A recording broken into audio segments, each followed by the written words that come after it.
This story was nearly lost until someone whispered it to the flames. Pull up a log, take a seat, let the dark settle in.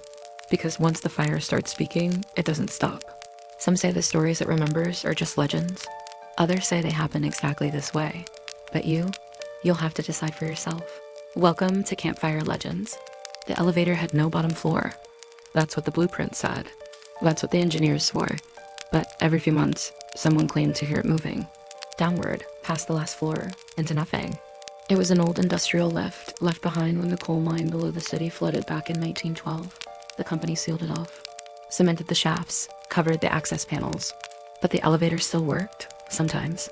And it always stopped at -6, a floor that shouldn't exist. Elias was a maintenance tech for the building, quiet job. Night shift, no coworkers. Just a clipboard, a ring of keys, and a radio that never made a sound. He got the call around 2:41, elevator 3 is stuck between floors. Lights are on, but it's not moving. He walked the hallway, found the lift still glowing, still humming. But the display didn't show a number, just a dash. He opened the control panel, reset the system, nothing. Then, just as he reached for the override, the elevator dinged. Doors slid open. Empty, no one inside, no floor beneath, just a shaft. And a stairwell leading down. The stairwell wasn't supposed to be there. No blueprint, no records. Just concrete steps vanishing into black. Elias radioed it in. No response. Tried his flashlight, dead. Tried the lift buttons, no power. Doors wouldn't close. So, like a fool, or maybe just someone too tired to question the strange, he stepped in. The stairwell didn't echo.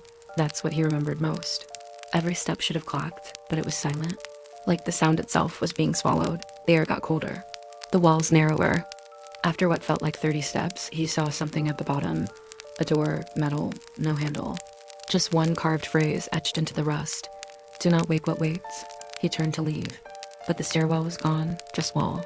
Just him, just the door. He doesn't remember opening it, just the sound that came after. A sound like breathing, but inside his own skull. And a voice that whispered, "We remember the weight of the living." They found Elias 3 days later, curled in the corner of elevator 3, eyes wide. Tongue missing, nails torn off, but alive. He never spoke again.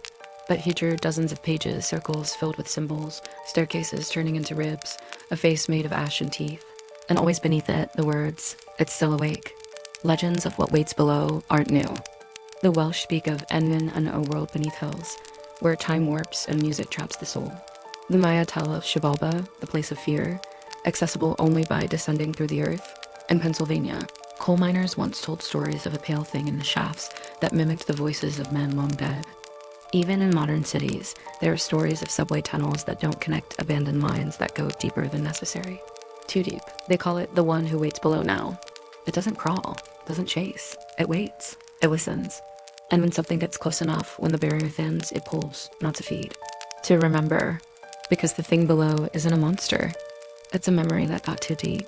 A sorrow that grew teeth. And it wants to be seen again.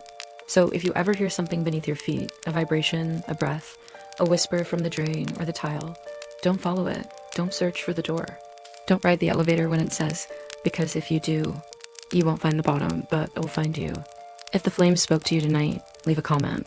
Let the fire know you were here by liking the video. And if you want to hear what the flames remember next, click the video on the screen. Subscribe to take your place by the fire before it fades.